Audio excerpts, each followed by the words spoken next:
The following video has some mentions of suicide. I do give a trigger warning before each time I begin to discuss this. However, if you're sensitive to these kinds of topics, there will be timestamps when you can skip them. And there's no shame if you need to move up past something. Thanks. Right. Hello. My name is Commander Fluffles, and welcome back to another video. In the few months since I made the Night in the Woods Iceberg video, it has blown up, so to say, or at least for a small channel with less than 200 subscribers that I consider a side gig. I wanted to continue making Iceberg videos, and I even planned out a script back in December. However, that script never really went anywhere, and I've only recently finished it now. So, if you would like to stick around, I will now explain a more detailed Night in the Woods Iceberg. Some points will be reiterated. Please click to this timestamp if you would like to skip my mistakes, because a few mistakes were made in the original Iceberg video. Everyone here for the mistakes? Good. At one point in the video I say that Mae says F the cops, and that refers to ACAB. This isn't actually true. She does say F the cops, yes. However, she actually writes ACAB inside of her notebook after the first day with Aunt Morcop. And I did not show this in the video. Here is the illustration. Furthermore, when I mentioned that Fisherman Jones says Horm, and he says it during the Poetry Society, this is also completely incorrect.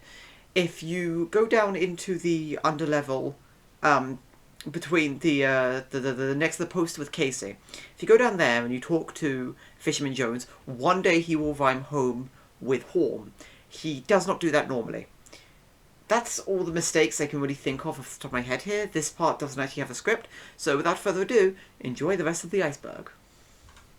Alright, with all the disclaimer and the explanations out the way, let's begin with the top of the iceberg. Pre-rendered cutscenes being removed. In the game files for Night in the Woods on PC, you can find several pre-rendered cutscenes. They are all heavily unfinished, and were either clearly placeholders or cut very early in development. Here's every single cutscene in their entirety, since they're all pretty short.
Germ bike animation.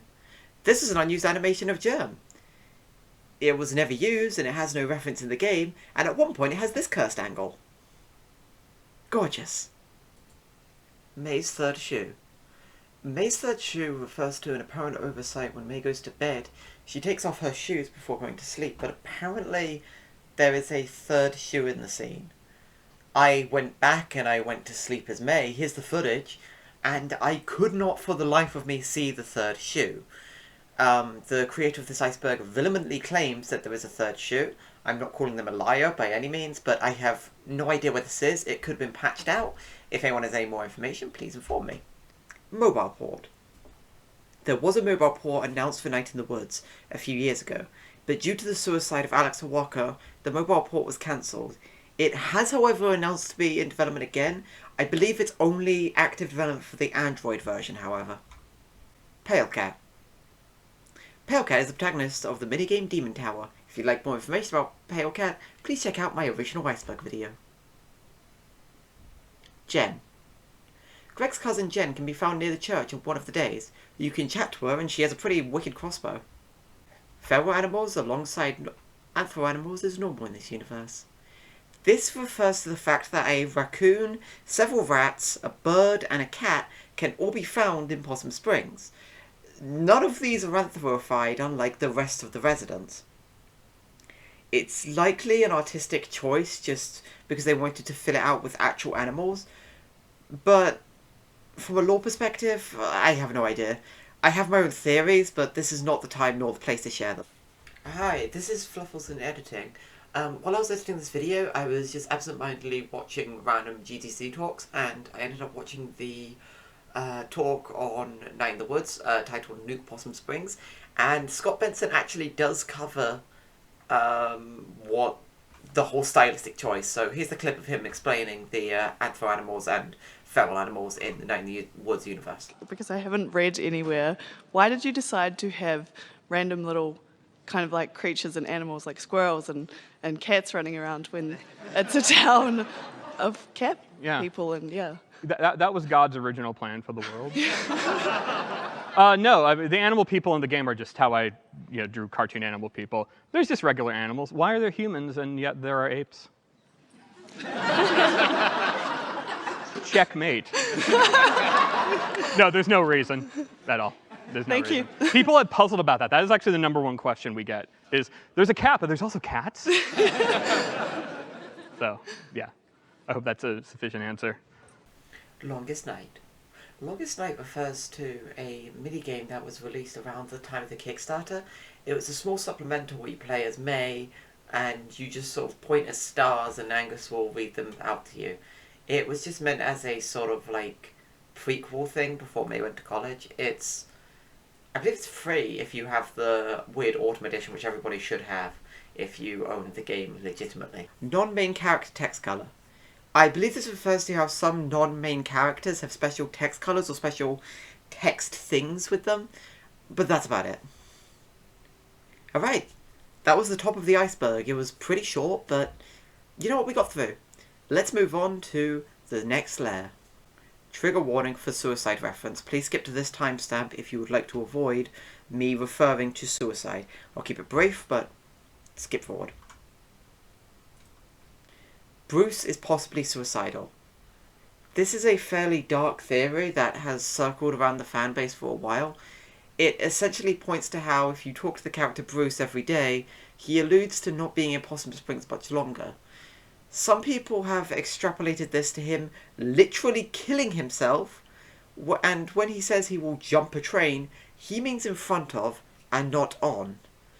I don't agree with this theory, and I think that it's a bit too dark for Night in the Woods, which I know is silly considering Night in the Woods is a fairly dark game, but I don't think Bruce is the sort of person to kill himself, but it's on the iceberg, so there's your explanation. Gregg and Mae voice clips. Apparently there was an animation of Gregg speaking that was given to Kickstarter backers. To my knowledge, said footage had never surfaced, or if it has, I wasn't able to find it. If you're a backer, please email me at this address. And aside from that, Mae makes a noise whenever she performs a triple jump. It sounds like this. Locations are based on real places. Scott Benson has been incredibly open about how Possum Springs is based off his hometown from when he lived in the America's Rust Belt. Pet turtle. When Mae and Bee were Girl Scouts, they caught a turtle and they named it Boxy the Turtle. It unfortunately died, which was the event that caused Mae to stop talking to Bee and begin hanging out with Gregg instead. Angus's dad. In the hangout with Angus where you go stargazing, Angus will talk to you about his family life. At one point he will speak of his dad. According to Angus, his dad would beat him routinely. On top of the abuse from his mother, this is just too much for Angus to bear. He also goes on to say that his father left the family when he was 11. Angus states he does not think of his father anymore and doesn't even like him. Cloud gazing with Germ. In game, there is a unused sort of hangout with Germ, literally just called Poor Mode Cloud Gazing or whatever, and it's just this still image of clouds. You can't interact with them, you can't look at them, you can't make it progress anywhere. So I guess this is a card interaction with Germ that you would have been able to do at some point, but it was completely removed. Bright Harbour. Bright Harbour is a town where Gregg and Angus plan to move. Gregg's cousin Jen also says that she is currently living there. Pumpkinhead Guy. As said on the previous iceberg, Pumpkinhead Guy is in the tunnel. You can talk to him, but he won't respond. He'll just reply in a series of 3 dots, and Mae will apparently hear that and make conversation. Old character designs. These are the original character designs of the characters. Casey's colour design. Scott Benson has posted multiple pieces of art of the Night in the Woods characters, both pre-game and after the game. One of them looks like this. A lot of people have assumed that this is Casey, and have decided this is how Casey looks. Oh my god, it works. Oh my god, it works. This audio is the debug audio which plays whenever you access the debug menu. It is of Scott Benson saying, "Oh my god, it works." Meaning of the constellations. Every constellation has a different meaning, which Mr. Chazkov will explain to Mae whenever she looks at a star. Mae's dreams have relations to the cult. This is a theory that people say Mae's dreams have some sort of relation to the cult, and I haven't seen any evidence for it.